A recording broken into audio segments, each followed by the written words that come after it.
क्या कंगना रनावत को खुद समझ में आता है कि वो क्या बोलती है? उनका क्या स्टेटमेंट होता है लोगों के बारे में? वो नई पीढ़ी को, छात्रों को गलत गलत बोलती है।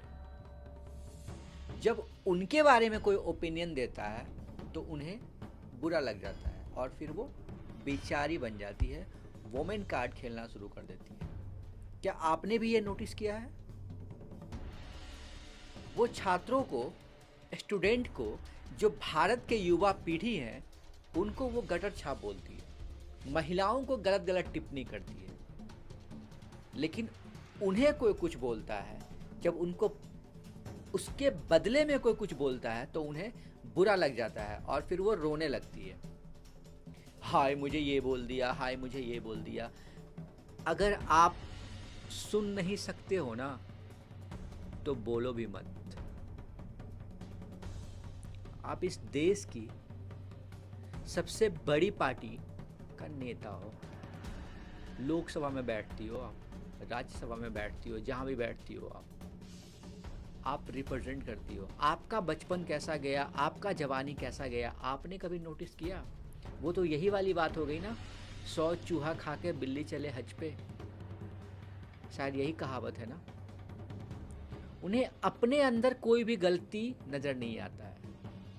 याद रखना, सत्ता हमेशा एक का नहीं रहता है। आपने बोला था ना,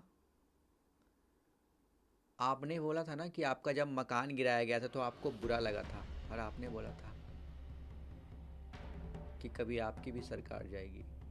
उनकी सरकार गई, कभी आपकी भी जाएगी। तो अगर आप बोलते हो ना तो आप भी सोच समझ के बोला करो कि इस देश की युवा पीढ़ी के लिए कुछ भी बोलते हो, राहुल गांधी के लिए कुछ भी बोलते हो। राहुल गांधी, मैं ये नहीं कह रहा हूँ कि आप पक्ष विपक्ष नहीं करो, लेकिन गलत टिप्पणियाँ मत करो, बदले में आपको भी सुनने को मिल सकता है। रामदेव बाबा के साथ आपका कंट्रोवर्सी चल रहा है, उन्होंने आपके बारे में आपकी कुंडली खोल दिया तो आपको बुरा लग गया। बीपीएससी में आज कुछ बड़ा ही तगड़ा तगड़ा चीज़ हुआ। आपको बता दूं, पटना प्रोटेस्ट में आज कुछ ज़्यादा ही गर्मा गर्मी माहौल रहा। वाटर कैनन का यूज़ किया गया सरकार की तरफ से, हल्का फुल्का लाठी चार्ज का यूज़ किया गया। मैं पूछता हूँ आखिर क्यों? वाई? क्यों? अगर आप वैकेंसी सही टाइम पे निकाल दो, अगर आप रिजल्ट सही टाइम पे निकाल दो, तो ना तो पुलिस प्रशासन को परेशान होने की ज़रूरत है, ना ही छात्रों को प्रोटेस्ट करने की ज़रूरत है, और ना ही उन्हें डंडे खाने की ज़रूरत है। मजबूर करती है सरकारें, मजबूर करती है सरकारें।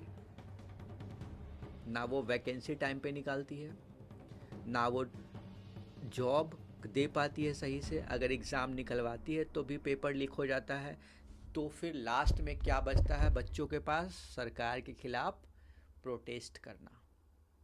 और प्रोटेस्ट करता है तो क्या होता है? लाठी डंडे चलती है। और इसमें नुकसान किसका होता है? पुलिस का। पुलिस के सर फटते हैं, बच्चों के सर फटते हैं। सरकार तो मस्त सफ़ेद कोस बैठ के एसी कमरे में ऑर्डर दे देती है। देखा होगा आपने, बहुत सारा वीडियो में देखा होगा किस तरीके से बच्चों को मारा गया है, छोटे छोटे बच्चों को भी मारा गया है, किस तरीके से पुलिस वाले का सर फटा है। मज़े कौन मार रहा है? दोनों को लड़ा के नेता। तो ये हाल है हमारे देश का। बीजेपी नेता नितिन नवीन, जो बीजेपी के राष्ट्रीय अध्यक्ष हैं, वो आज पानी में कुछ इस तरह फंस गए। इनको बारिश के पानी में ये खुद नहीं निकल पाया। आज हमारे संसद भवन, जो नया संसद भवन बना है, उसकी वीडियो बहुत सारे वायरल हुए। पानी का बौछार है। ये हाईटेक टेक्नोलॉजी की सहायता से बना है हमारे संसद भवन, और इसका ये हाल हो गया। अभी साल भर भी नहीं हुआ, जो भी हुआ साल 2 साल भी नहीं हुआ, अभी ये हाल है। तो ये हाल है दिल्ली के। और दिल्ली में तो बारिश, मतलब दिल्ली की सड़कें राम राम राम राम। देश की राजधानी में हम रह रहे हैं और दिल्ली की सड़कों का ये हाल है।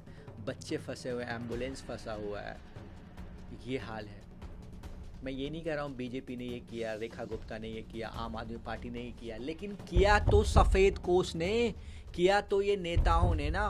क्या नेता का काम क्या है? सिर्फ पैसे जमा करना? क्या नेता का काम क्या है? सिर्फ भ्रष्टाचार करना, काम करना नहीं है। 1947 में हमारा देश आज़ाद हुआ, अभी भी हम एक अच्छी सड़क नहीं बना पाए। अंग्रेज जो पुल बना के गया है ना, अभी तक वो टिका हुआ है। अंग्रेज मुगल जो इमारत बना के गया है ना, अभी तक वो टिका हुआ है। हमारे देश के नेता जो अभी बनाता है, 1 साल बाद टूट फूट के बराबर हो जाता है। तो आज बहुत कुछ देखने को मिला। बारिश ने अपना रौद्र रूप दिखाया और दिल्ली की सड़कों का बेहाल कर दिया हाल। वहीं बीपीएससी प्रोटेस्ट में स्टूडेंट पे लाठी चार्ज चला, कई पुलिसों का डंडा पड़ा। बस ये सब जो हमारे देश में हो रहा है, ये काफ़ी गलत हो रहा है। सरकार को इस पर संज्ञान लेना चाहिए। सरकार को सोचना चाहिए कि आखिर क्यों हो रहा है हमारे देश में ऐसा, क्यों स्टूडेंट जो हमारे जैन जी हैं, जैन अल्फ़ा हैं, क्यों रोड पे उतरे हुए हैं। लेकिन सरकार को इन सब चीज़ों से कोई मतलब नहीं है, वो इंटरेस्टेड ही नहीं है इन सब कामों से। उनको लगता है जो हो रहा है सब सही हो रहा है। बच्चे दिल्ली में मैं देख रहा हूँ, दिल्ली की सड़कों पे बच्चे फंसे हुए हैं। बताओ, इतने इतने पानी में घुस घुस के स्कूल जा रहे हैं, ऑफिस करने जाने वाले कितने परेशान हैं। लेकिन फिर भी सरकार को कोई फ़र्क नहीं पड़ता है। सरकार को फ़र्क पड़ना चाहिए इन सब चीज़ों से। और ये छोटा मोटा मुद्दा नहीं है, बहुत बड़ा मुद्दा है। और ये एक दिन में सॉल्व भी नहीं होगा। मैं ये नहीं कह रहा हूँ कि आप कल सॉल्व कर दो, लेकिन पहल तो करो। आप पहल भी नहीं करना चाहते हो। तकलीफ़ इस बात की है।